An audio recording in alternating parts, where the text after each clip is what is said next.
channel YouTube aku hari ini.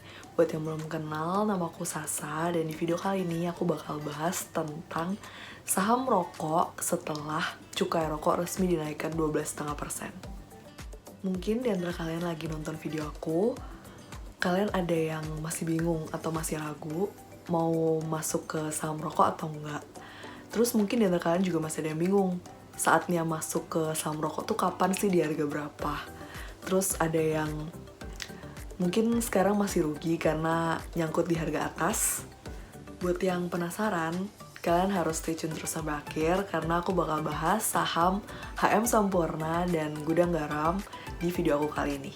Nah, kalian juga pasti tahu kan kalau minggu lalu saham rokok ini HMSP sama Gudang Garam naik gila-gilaan banget. Bahkan HMSP sampai 1.900 dan Gudang Garam sampai 49.000. Nah, kenaikan harga saham rokok ini tuh dipicu oleh berita ini. Tarif cukai SKT dikabarkan tidak jadi naik. Nah, terus tiba-tiba sorenya di sesi kedua ada muncul berita lagi, yaitu cukai rokok resmi naik 12,5%. Terus langsung saham rokok itu ARB. Gudang Garam sama HMSP dua-duanya ARB. Terus besoknya lagi juga saham rokok ini masih turun terus sampai ke 6%-an juga. Nah, tapi guys, kalau kita lihat, kita cermati baik-baik beritanya, di berita pertama itu sebenarnya kan di headline judulnya aja tuh udah ditulis kalau tarif yang nggak jadi naik itu adalah tarif SKT atau sigaret kretek tangan. Kalau kita lihat ke berita kedua, itu kan di judulnya ditulis kalau cukai rokok naik 12,5%. Terus kalau kita baca isinya, itu tuh nggak ada sama sekali tulisan kalau sigaret kretek tangan itu naik. Jadi yang naik itu cuman sigaret kretek mesin sama sigaret putih mesin.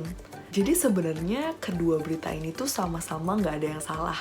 Dan sebenarnya kedua berita ini artinya juga sama. Nah, tapi kenapa efeknya itu bisa beda ke harga saham rokok? Jadi pas berita pertama, harga saham rokok terus melambung tinggi. Terus tiba-tiba begitu ada berita kedua, itu tuh harganya langsung turun.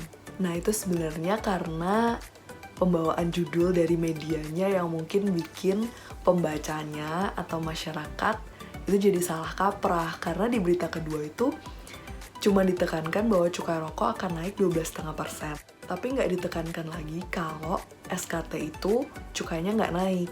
Nah, itu mungkin yang menyebabkan masyarakat jadi lumayan panik dengan adanya berita ini. Nah, ternyata tarif cukai rokok ini benar-benar sangat berpengaruh banget buat harga saham rokok. Nah, ini kalau kita lihat ke chartnya HMSP sama Gudang Garam, ini di tahun 2019, tepatnya di tanggal 16 September 2019, itu tuh terjadi open gap yang besar banget, baik di HMSP maupun di Gudang Garam. Nah, hal tersebut kenapa bisa terjadi? Karena tepat di hari sebelumnya, yaitu tanggal 13 September 2019, itu tuh muncul berita bahwa cukai rokok naik 23% mulai 2020 dan harga eceran naik 35%. Nah, ini benar-benar memberikan sentimen yang negatif banget buat saham rokok. Nah, nggak cuman itu aja, kita bisa lihat lagi di chartnya HMSP sama Gudang Garam. Itu tuh di sekitar bulan November 2018 sampai ke awal tahun 2019, itu harga saham rokok benar-benar naik banyak banget, naik drastis banget. Kalau kita lihat di chartnya ini, dia benar-benar naik terus. Bahkan HMSP bisa naik sampai 25%-an. Dan Gudang Garam pun naik sekitar 15%-an di sini. Hal ini terjadi karena adanya sentimen positif dari tarif cukai rokok juga, yaitu pada tahun 2019, tarif cukai rokok itu nggak jadi naik.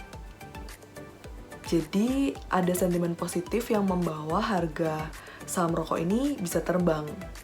Nah, sekarang kita jadi tahu kan kalau ternyata tarif cukai rokok ini benar-benar berpengaruh banget buat harga dari saham rokok. Nah, sekarang coba kita lihat dampak dari kenaikan tarif cukai rokok ini ke fundamental dari perusahaannya. Nah, kalau tarif cukai rokok itu naik, berarti kan efeknya langsung ke harga pokok penjualan dari rokok itu sendiri. Dan kalau harga pokoknya naik, berarti otomatis perusahaan harus menaikkan harga rokok supaya tetap bisa mendapatkan keuntungan kan. Nah, hal ini akan berdampak banyak pada penjualan dari masing-masing perusahaan.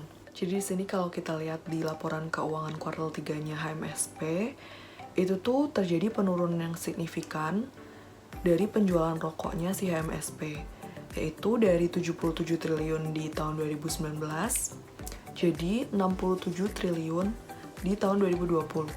Sementara kalau kita lihat di gudang garam malah terjadi kenaikan penjualan dari yang tadinya 81 triliun di tahun 2019 menjadi 83 triliun di tahun 2020. Nah, di sini mungkin kita bisa menarik kesimpulan bahwa karena harga cukai rokok itu naik, HMSP juga pastinya akan menaikkan harga penjualan rokoknya. Dan seperti yang kita tahu, rokok HMSP itu lebih mahal daripada rokok gudang garam rata-rata. Nah, mungkin beberapa perokok itu pindah dari HMSP ke gudang garam, sehingga di tahun 2020 ini penjualannya HMSP emang menurun, sementara penjualannya gudang garam itu sedikit naik. Nah, kemudian kalau kita lihat di beban pokok,